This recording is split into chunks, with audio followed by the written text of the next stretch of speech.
Welcome back to The Paper Pursuer. Continuing on with today's show notes from episode 1190, the next article comes from the Cato Institute, and it's titled Senator Sanders is Wrong on Cuban Education and Healthcare by Marian L. Tupy, February 25th, 2020.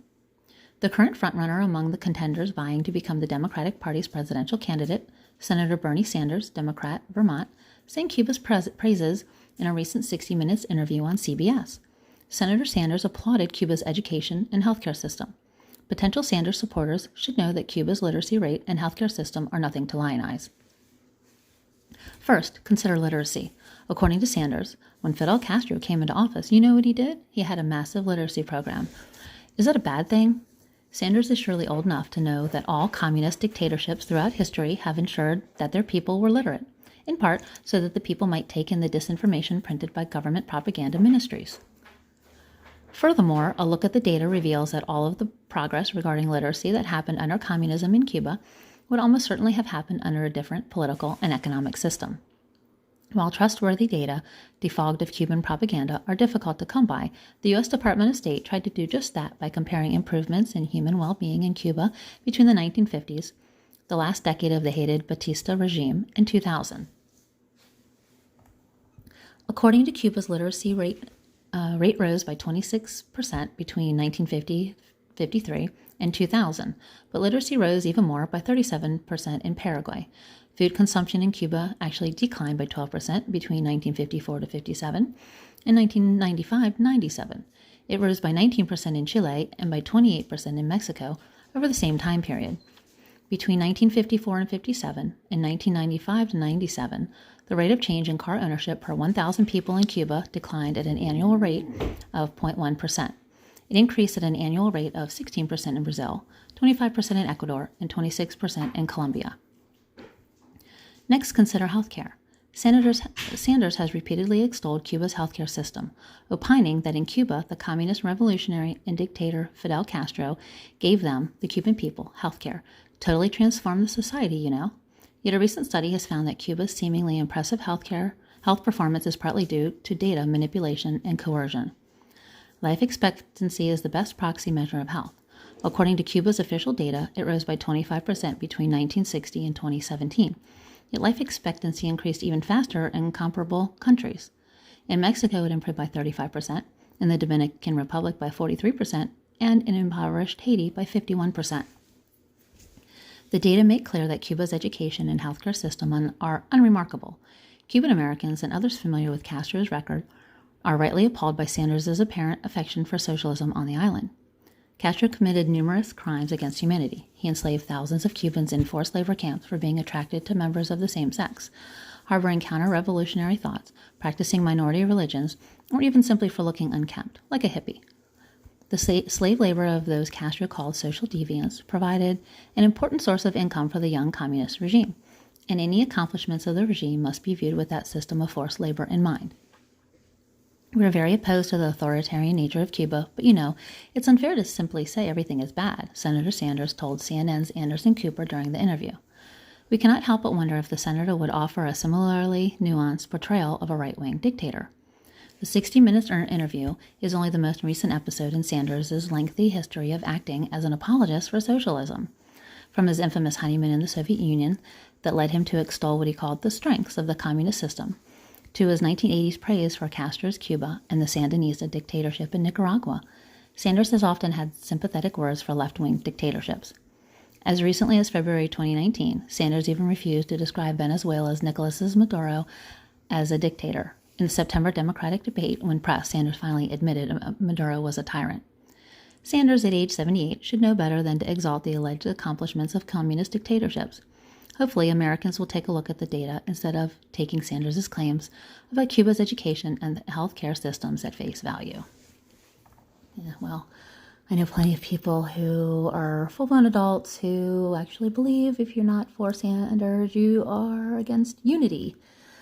Oh my gosh. Okay, moving on to the next one. This is on the Dan Bongino Show. It's titled Debunking Liberal Lies on Cuba by Matt Palumbo, posted January 25th, 2020. After Bernie Sanders doubled down on his past comments praising Fidel Castro, he's actually managed to attract others who are backing him up. Ian Goodman, a propagandist for China Daily, which is owned by the Communist Party of China, attempted to enlighten us on the regime's accomplishments in the following viral tweet. Fair warning, you may feel your IQ dropping while reading it. Ian Goodman's tweet. In 60 years, Cuba has achieved 79.74 years life expectancy, U.S. 78.69, 99.75% literacy rate, U.S. 99%, 0% homelessness, U.S. 17%, 1.7% unemployment, U.S. 3.6%. All this despite decades of the cruelest embargo in history. Defending Cuba shouldn't even be a question.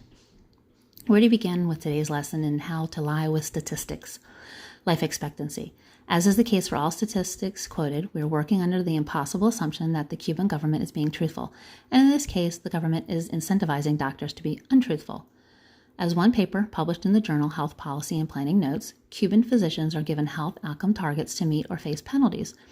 This provides incentives to manipulate data. Take Cuba's much praised infant mortality rate, for example. In most countries, the ratio of the numbers of neonatal deaths and late fetal deaths stay within a certain range of each other, as they have many common causes and determinants.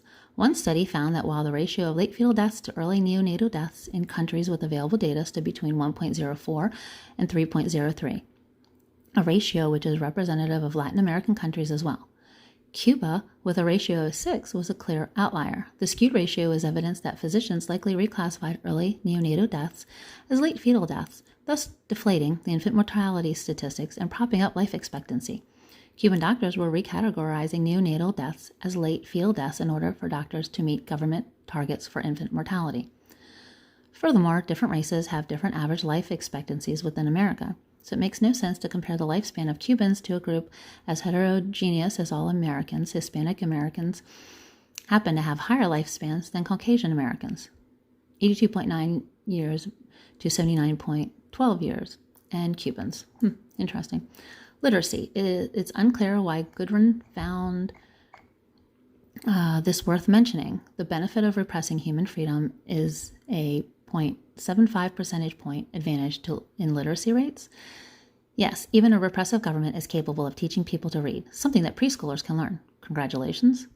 Furthermore, as the Cato Institute notes, Cuba's literacy rate rose by 26% between 1950 to 53 and 2000, but literacy rose even more, by 37% in Paraguay. Food consumption in Cuba actually declined by 12% between 1954 to 57 and 1995 to 97. It rose by 19% in Chile and by 28% in Mexico over the same time period. Between 1954 to 57 and 1995 to 97, the rate of change in car ownerships per 1,000 people in Cuba declined at an annual rate of 0.1%. It increased at an annual rate of 16% in Brazil, 25% in Ecuador, and 26% in Colombia. Homelessness. The same objection as above applies, except for a 0.17% point difference. And it's also not true. According to the Havana Times, the number of homeless people is growing in Havana as well as in the rest of the country. As one homeless elderly woman told the Times, most of the retired elderly population receive a pension of 248 pesos, $10 US per month, and it's impossible for anyone to get by with this amount. An old person has to eat, buy medicine, wash the clothes, pay the electricity bill and gas, and water bills too in lots of cases. It's utopian to think that somebody can take on all these expenses if they live alone. Well, it's not like the Cuban government is going to admit that homelessness exists in their country, making it impossible to garner statistics on the problem. We know for certain that the number of homeless is greater than the 0 we're told there are. 1.7% unemployment. I'll borrow an argument from America's liberals on this one. Sure, unemployment is low, but the jobs don't pay anything, except in this case it's actually true. The average Cuban earns roughly $300 a year, compared to over $63,000 for the average American household. The average McDonald's employee in America earns more money than most Cubans, and yes, that's accounting for differences in the cost of living. And I do need to point out that unemployment is so low because people there don't have a choice. We could have 0% unemployment tomorrow if we force people to work against their will, like Cuba does. Defending Cuba shouldn't even be a question. It's something no serious individual can do. That's the end of this one. I'm going to move on to the next couple of articles. See you over there.